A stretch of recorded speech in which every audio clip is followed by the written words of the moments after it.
네, 이번 코너는 대표 해외 주식들의 일관 성과를 나타낸 순위를 살펴보는 시간입니다. 또한 가방이 대체 무슨 일이고 무슨 일이 있었는지 하나하나 짚어드릴 거고요. 저는 순위를 달리는 남자 한종목입니다. 네. 오늘 순위를 보니까 크게 오른 종목들이 특히 많은 하루입니다. 모더나도 보이고요. 그다음에 시장조사 업체 가트너도 크게 상승을 했죠.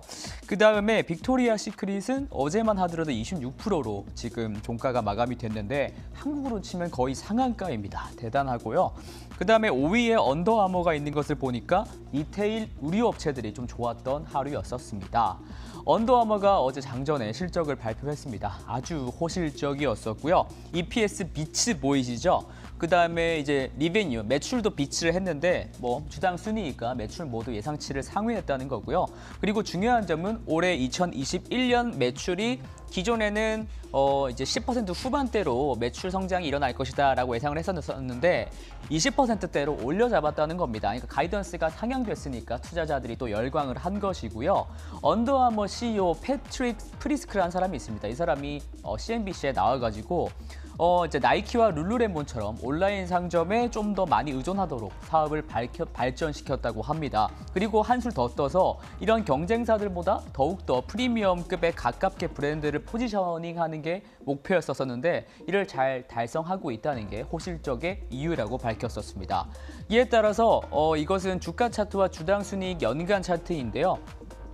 아래 주당 순이익 추이를 연간으로 본 거를 보면 올해 이제 주당 순이익이 2019년의 순이익과 지금 거의 맞먹을 정도, 오히려 이번 실적에 의하면 더 높게 나올 가능성이 높아진 것 같은데요. 이렇게 되면 아직 주가 상황은 2019년에 비해서는 조금 더 업사이드가 있지 않나라고 투자자분들이 판단을 하시는 것 같습니다.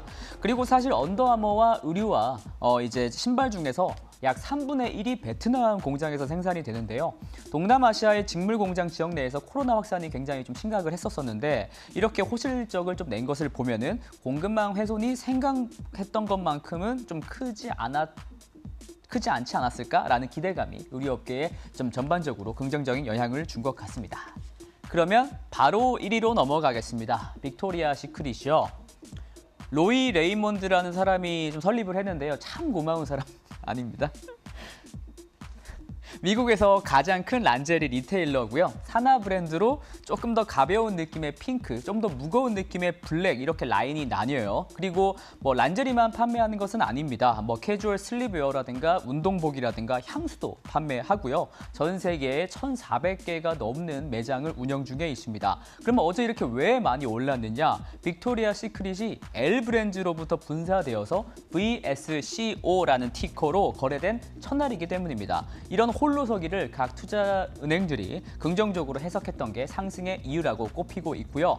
빅토리아 시크릿, 줄여서 빅C라고 부르죠. 이런 빅C가 홀로서기를 하는 것만큼 재빠르게 브랜딩 변신을 꾀하고 있습니다. 기존에는 백인 여성에다가 좀 마르고 몸매가 좋은 사람들의 전유물로만 좀 꼽혔던 게 빅C의 란젤이었다면 이제는 이렇게 마네킹만 보더라도 좀 마네킹이 많이 좀 옆으로 커졌죠. 이렇게 좀 풀 사이즈, 그다음에 아시아 여성들에게도 어필할 수 있는 브랜드로 탈바꿈하겠다는 겁니다. 모든 여성이 고객이다라는 모토로서 좀 더 젠더 감수성이라든가 인종 차별적 요소를 배제한 노력이라고 평가들을 많이 하는 것 같아요.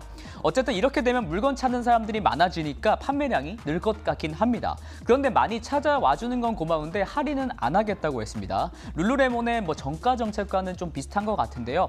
기존에는 좀 재고떨이를 많이 했었거든요, 빅C가. 근데 이제 그걸 안 하겠다는 거죠. 이렇게 되면 객당 판매가가 좀 일정 방어가 되니까 매출에는 좀 큰 도움이 되지 않을까라고 회사는 생각하는 것 같습니다. 최근에 ESG 펀드가 아주 대세죠. ESG 펀드에서 윤리 기준으로 삼고 있는 게 성평등, 인종평등 이런 부분에서 빅C가 이런 브랜드 전략을 하는 것은 좀 크레딧을 이런 부분에서 쌓을 수 있을 것 같고요. 최근 공모주의 시대가 저물고 있고 그렇지만 리테일에서 또 ESG 펀드는 굉장히 잘 나간다고 합니다. 그래서 월스트리트나 이런 기관 투자자들에게서 더욱더 ESG 투자에 대한 필요성을 역설하는 것 같은 생각도 드는데요. ESG 펀드가 대세가 되면 어쨌든 수급에도 큰 영향이 있을 수 있기 때문에 이런 윤리적 기준을 잘 준수하는 빅C 같은 회사에 관심을 두는 것도 나쁜 전략은 아닌 것 같습니다. 모건 스탠리는 뭐 이런 빅토리아 시크릿이 뭐 브랜드를 좀 현대화를 잘 하고 있다면서 매수 의견을 내기도 했습니다. 네, 다음은 대표적인 하락 종목 5가지입니다. 여러 가지 종목들이 있는데 딱히 공통점은 못 찾겠어요. 클로락스는 이제 청소 세제 업체고요. 테이크투는 게임 업체고요. 그다음에 피델리티 내셔널 인포메이션은 전자 결제 서비스 회사입니다. 어제 뭐 스퀘어가 애프터페이를 인수함에 따라서 또 같이 급락을 또 이어나가는 모습이고요. 그중에서 압도적인 하락을 보이고 있는 게 1위의 IPG 포토닉스입니다. 설명 바로 드리겠습니다.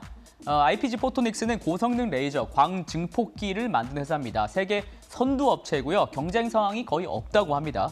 뭐 거의 독점이라는 거고요.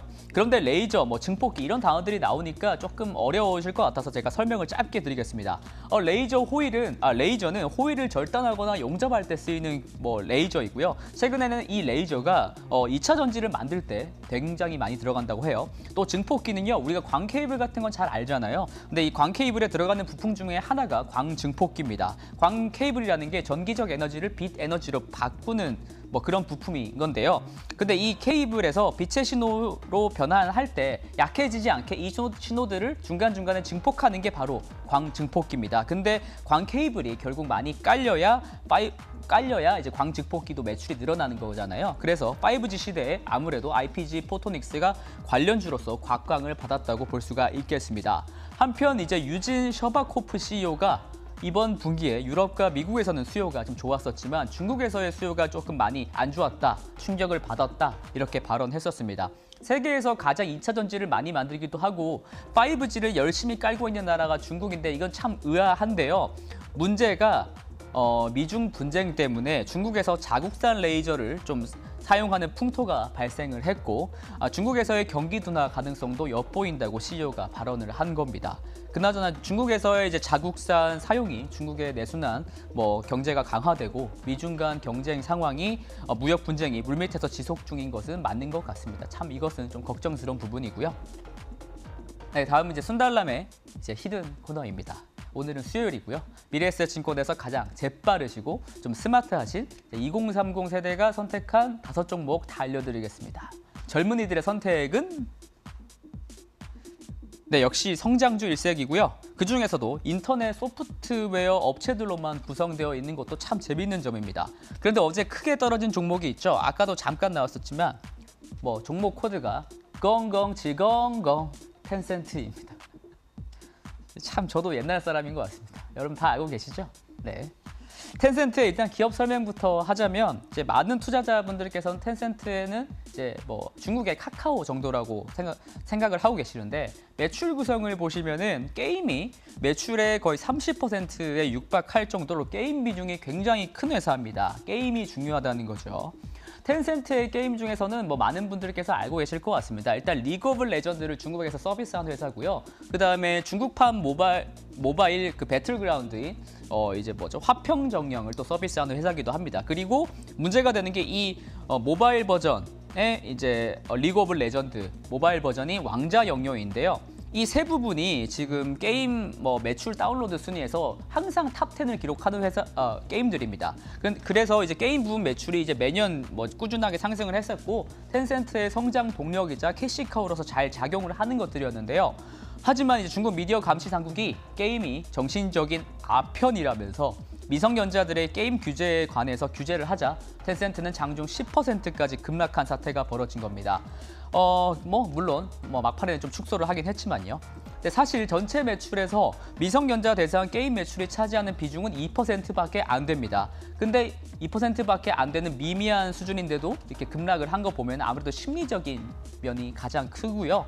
중요한 점은 단순히 게임적인 문제가 아니라 중국 당국이 앞으로 게임 업체들의 개인정보 활용 현황에 대해서 조사를 벌일 가능성이 있다는 겁니다. 그래서 쉽게 빨리 끝날 문제가 아닐 거다라는 시각이 조금 있는 상황이고요. 최근 중국 정부가 이렇게 사람들 모아놓고 지금 규제를 조금 하고 있는데 이렇게 연속적인 규제로 중국 시장에 대한 센티멘탈이 조금 악화되어 있는 것을 감안하면 상황을 조금 더 지켜보시는 게 현명하지 않을까라는 생각을 또 해봅니다. 그러면 저는 내일 또 열심히 달리겠습니다. 순달람이었습니다.